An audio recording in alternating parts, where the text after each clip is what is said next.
Thiago rêvait d'être footballeur. Il était attaquant. Il était vraiment passionné par le football. Thiago avait 13 ans. C'était mon seul fils. C'était un garçon joyeux et heureux.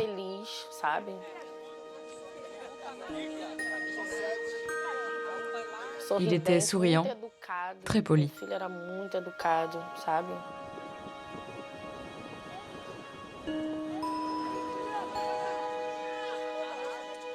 Je m'appelle Priscila Meneses, j'ai 35 ans et je vis dans la cité de Dieu.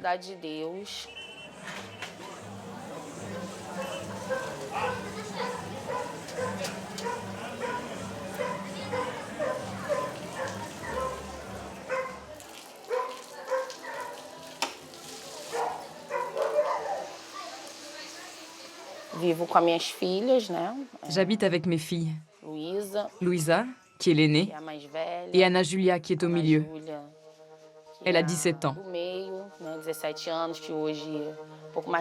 Elle apporte un peu de joie parce qu'elle attend un bébé. Un jour, mon fils est sorti faire un tour à moto. Il n'est jamais revenu. 3 coups de feu l'ont tué cette nuit-là. Le 7 août 2023, Priscila retrouve le corps de son fils de 13 ans sur un parking de sa favela. Quand je suis arrivée sur place, je me suis assise à côté de son corps. Je me suis dit que ma vie était terminée. Comment vivre sans mon enfant? Le jeune homme a été abattu lors d'une intervention de la police militaire de Rio. L'institution policière avance que Thiago était armé. Je n'avais aucun répit, car la police l'accusait d'être un criminel. Donc c'était à moi de prouver son innocence.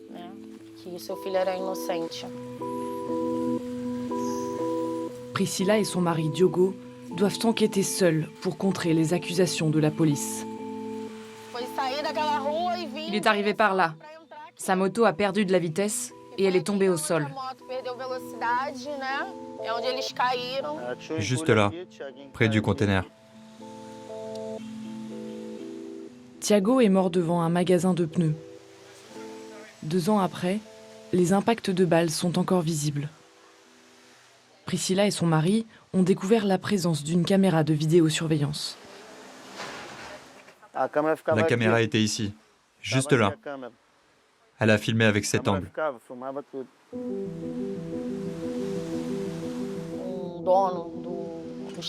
Le propriétaire du magasin nous a donné les images de cette nuit-là, sur un disque dur.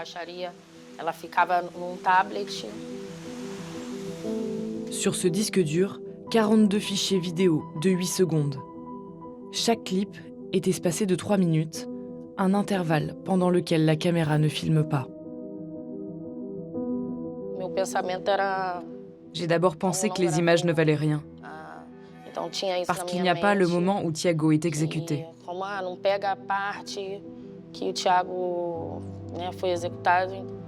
Sur la 3e vidéo, le parking est désert.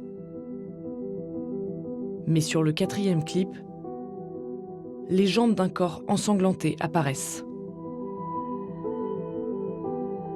C'est Thiago qui agonise au sol.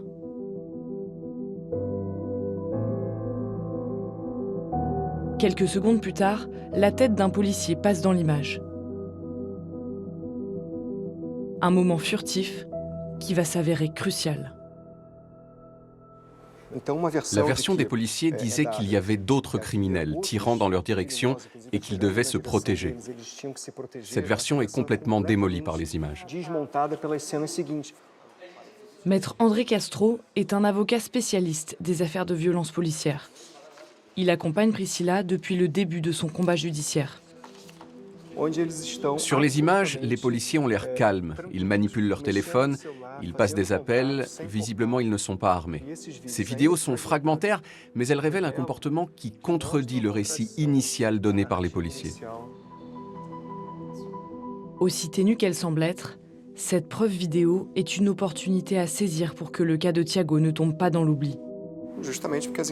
La plupart des enquêtes concluent qu'il n'a pas été possible d'identifier l'auteur du crime, ou même qu'il n'y a pas eu de crime, parce que la police a agi en légitime défense.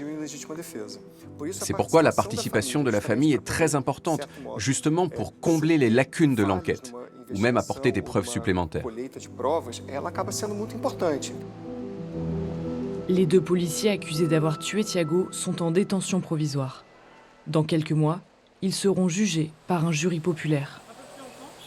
Un cas rare au Brésil, où 9 affaires de violence policière sur 10 sont classées sans suite, faute de preuves. À Rio de Janeiro, un conflit urbain ravage les favelas. Les gangs de narcotrafiquants imposent leurs lois sur près d'un tiers de la ville. Ils font face à une police entraînée et déployée comme une force de combat. Chaque année, 700 personnes sont tuées lors d'interventions policières. Les forces de l'ordre invoquent presque systématiquement la légitime défense pour justifier ces morts. Mais les défenseurs des droits humains et les habitants des favelas font émerger une autre réalité, celle d'opérations violentes qui n'enrayent pas l'expansion du trafic de drogue et occasionnent des meurtres d'innocents, de personnes non armées ou déjà blessées. Dans l'une des sociétés les plus inégalitaires au monde, ces morts violentes restent invisibles, sans écho. Cette indifférence, Fatima Pinho l'affronte tous les jours depuis la mort de son fils. Il avait 18 ans quand il a été tué dans la favela de Manguinhos. Voilà, c'est mon fils, Paulo Roberto. Il a voulu défendre son frère contre des policiers et ils l'ont tué. Il est mort asphyxié. Ils l'ont étouffé jusqu'à ce qu'il meure. Lui, c'est Joao. Il a été tué d'une balle dans la tête alors qu'il éloignait sa fille de la fenêtre de sa maison pendant une opération de police.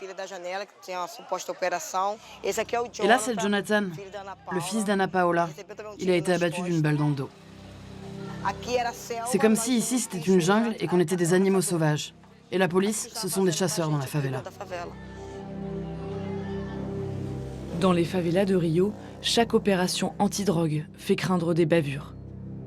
Dans le quartier de Jacarezinho, le 6 mai 2021, sous les yeux de Fatima, la peur laisse place à l'horreur. À l'intérieur des maisons, il y avait des rivières de sang. Les matelas, les oreillers, les canapés, tout était maculé de sang. Jacarezinho puait le sang. Il y a eu 27 morts, 28 en comptant le policier. J'avais déjà entendu parler de massacre, mais le voir de ses propres yeux, c'est autre chose. On voulait juste que ça cesse, qu'il n'y ait plus de mère souffrant de la douleur de la perte. C'est pour ça que mon combat a commencé.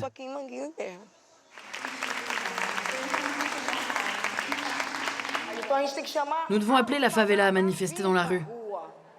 Si Bolsonaro arrive à organiser une manifestation à Copacabana avec des milliers de personnes, pourquoi nous aussi on ne pourrait pas amener la favela dans la rue? Imaginez tous les habitants descendant la colline. Ce serait un sacré symbole. Fatima Pinho est l'une des voix fondatrices de la lutte contre les violences policières à Rio. Pour être vue et entendue, elle a créé un mouvement avec un groupe de maires et d'avocats, la Raavi.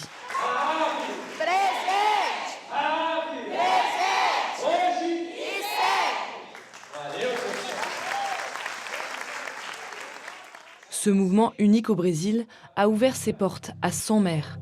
Elles ont toutes connu l'horreur de perdre un enfant, un mari ou un frère tué par la police. La Raavi leur apporte un soutien juridique, psychologique et financier. Mais leur combat se joue surtout dans la rue. Ces femmes dénoncent un projet de loi qui prévoit d'accorder une prime aux policiers qui abattent des membres de gangs plutôt que de les arrêter. Elles l'ont surnommée la prime Far West. Pourquoi devons-nous lutter contre cette loi, la prime Far West? Qu'est-ce que ça va changer pour nous? Encore plus de morts. C'est un permis de tuer. Ils ont déjà tué les nôtres et ils en tueront d'autres encore. Je sais à quel point c'est dur parce que tout ce que tu traverses, je l'ai vécu.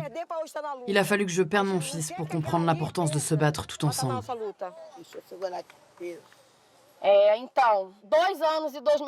Depuis 2 ans et 2 mois, j'essaie de prouver que mon fils n'était qu'un garçon de 13 ans, qui se promenait à moto et a été exécuté de 3 coups de fusil. Ce n'est pas normal que des policiers entrent dans la communauté et tuent nos enfants. Mon fils est mort pour rien. Et si cette loi est approuvée, combien d'autres vont mourir?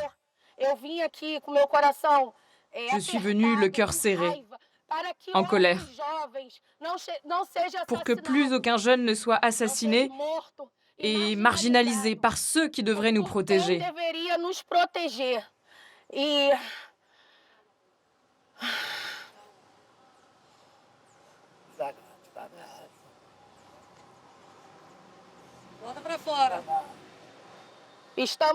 Nous ne voulons pas être ici, mais on nous y force. Nous voulons simplement que nos jeunes aient le droit de vivre, d'aller et venir, que leurs droits soient respectés. Voilà les amis, merci.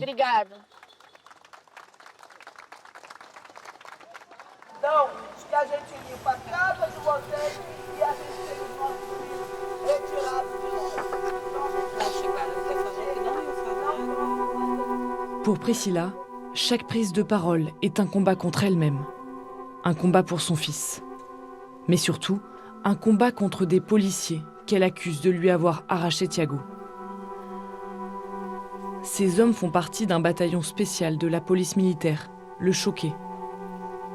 Ils sont installés au cœur de la ville, dans une caserne aux allures de forteresse. Quel est le contexte de l'opération d'aujourd'hui? Ça va se passer dans le quartier de Chapadão.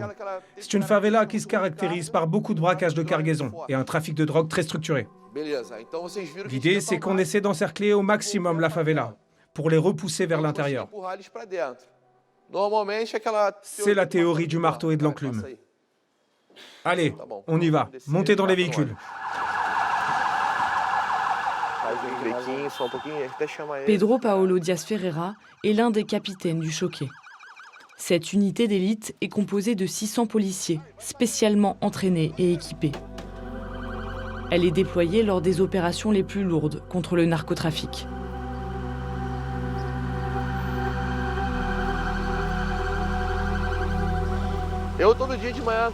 Chaque matin, avant de quitter la maison, je fais mes prières.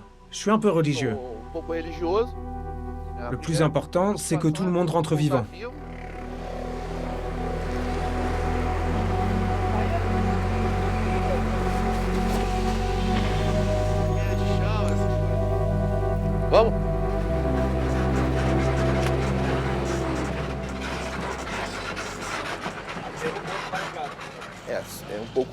C'est impossible pour nous d'entrer dans une favela sans armes, sans gilet pare-balles et sans un nombre raisonnable d'hommes pour pouvoir occuper le terrain.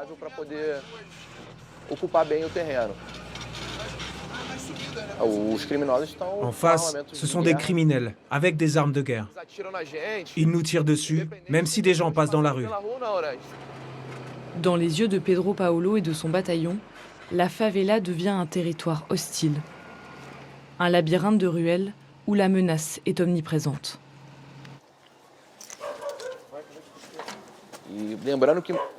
En tant que policier, on n'a qu'une fraction de seconde pour analyser et prendre la bonne décision. Est-ce que je tire? Est-ce que je tire pas? Si je ne tire pas, je peux mourir. Et c'est cette fraction de seconde qui est décisive. En 2024, 55 policiers ont été tués dans l'état de Rio. Un bilan lourd qui résonne dans les casernes et légitime dans les esprits des tirs au moindre doute. Nous nous entraînons chaque jour pour ne pas rater nos tirs, pour ne pas agir sous le coup de l'émotion. Mais bien sûr, une erreur peut toujours arriver. Une balle peut partir.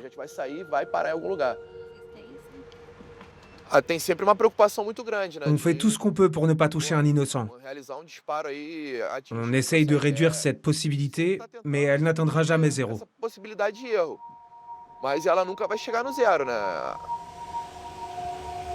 Pour ces policiers, l'innocent devient une erreur statistique, intégrée comme une fatalité. Mais pour d'autres, c'est une ligne que l'État ne devrait jamais franchir.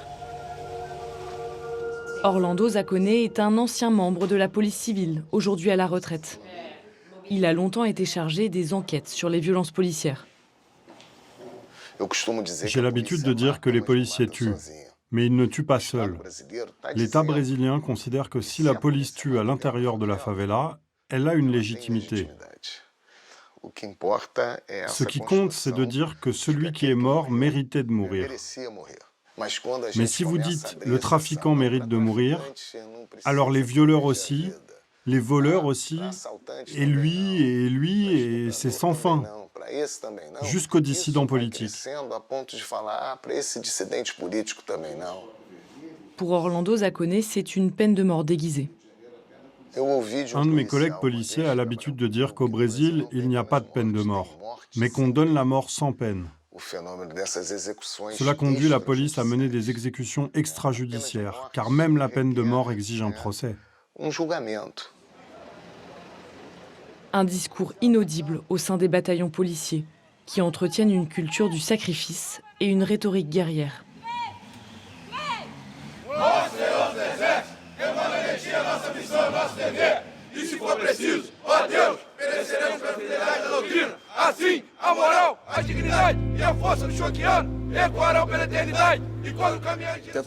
Notre hymne raconte qu'une partie de notre mission a quelque chose de divin.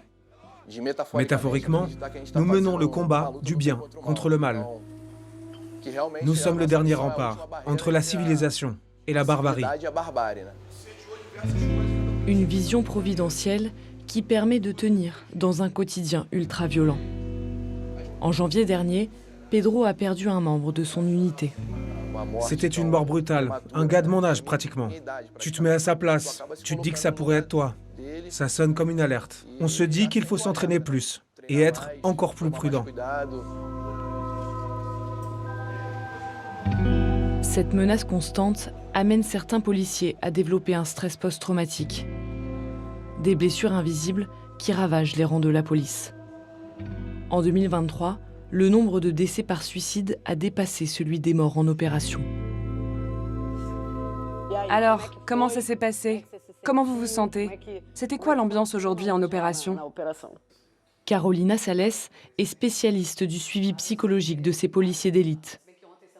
Il y a des opérations banales qui réveillent des traumatismes, surtout quand des collègues sont morts. Ce stress impacte ma vie. Tout se mélange. Le travail, la famille, la violence. On doit s'interroger. Dans quelle mesure l'exposition à la violence rend ces hommes malades? Et c'est intéressant parce que, souvent, ils ne verbalisent pas leur souffrance, parce qu'ils sont dans une logique où ils se perçoivent comme des héros au combat. Ils se disent « nous sommes en guerre » et on sait que dans une guerre, des innocents peuvent mourir.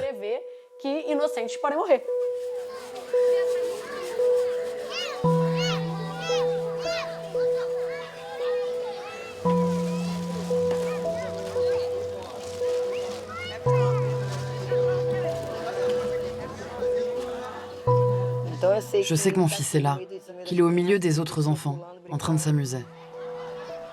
Il est parmi nous. Chaque année, Fatima organise une fête en l'honneur de son fils disparu, Paolo Roberto. C'est mon fils et je l'oublierai jamais. C'est une célébration de la vie et de la mémoire. Plus de 80% des personnes tuées par la police sont de jeunes hommes noirs de quartiers populaires. Les 3 autres fils de Fatima ont l'âge de devenir des cibles. Une fois, un policier a menacé de me tirer dessus. Je ne voulais pas rester immobile et me faire frapper. Je ne voulais pas qu'on me traite comme un animal.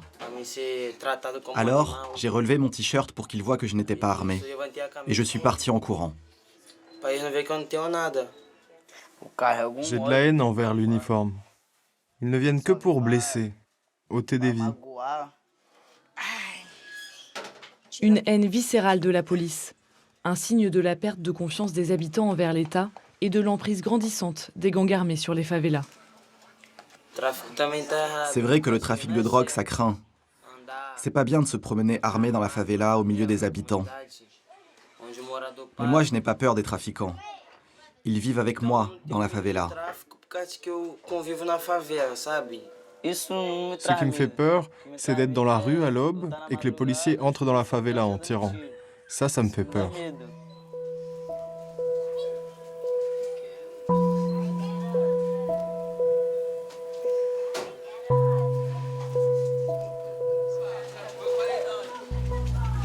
Pour Fatima, le cri des mères doit dépasser les frontières des favelas. Les femmes de la Rahavi ont décidé de porter leur combat dans le cœur politique du Brésil, la capitale du pays, Brasilia.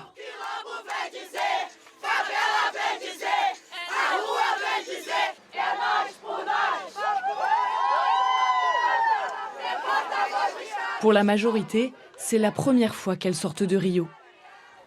Pendant 3 jours, les mères vont s'approprier des lieux de pouvoir où elles pensaient ne jamais avoir leur place. Il faut que vous nous regardiez avec un autre regard, pas avec un regard de criminalisation. Parce que nous, les habitants des favelas, on est déjà criminalisés tous les jours et toutes les heures.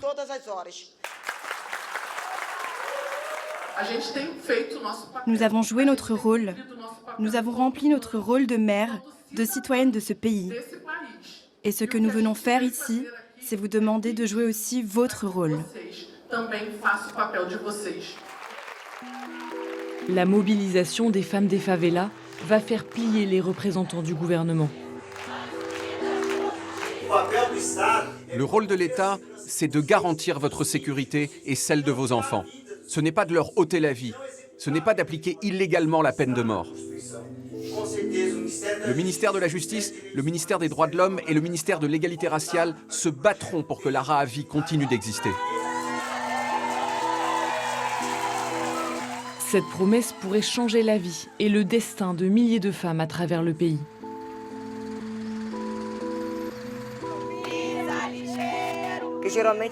D'ordinaire, c'est eux qui parlent et nous qui écoutons. Là, pour une fois, ils ne nous ont pas laissé parler dans le vide. Ils se sont arrêtés pour nous écouter. Et ça devrait toujours être comme ça.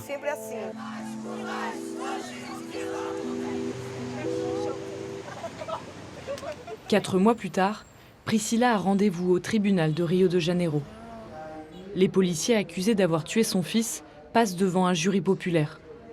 Un moment qu'elle attend depuis 2 ans. Les mères venues la soutenir suivent le procès à l'extérieur de la salle d'audience. Les avocats des policiers tentent de démontrer que Thiago avait des liens avec un gang. Ils interrogent Priscilla.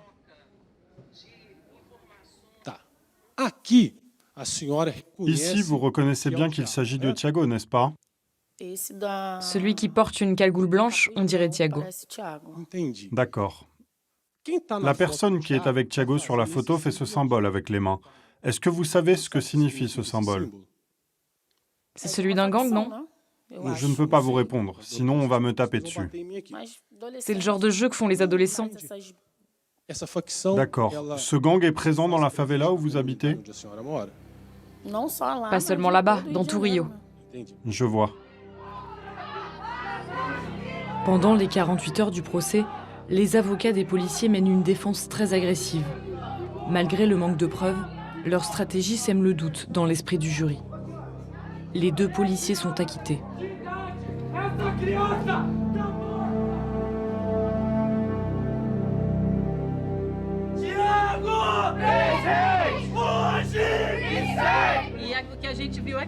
Ce qu'on a vu ici, ce n'était pas le procès des policiers. C'était le procès de Thiago. C'est Thiago qui a été jugé. Priscilla a décidé de continuer à se battre. Elle va faire appel de la décision. Pour les mères de la Rahavi, le combat doit se poursuivre. Un combat pour que le Brésil cesse de traiter la mort de ses enfants comme un dommage collatéral de la guerre contre la drogue.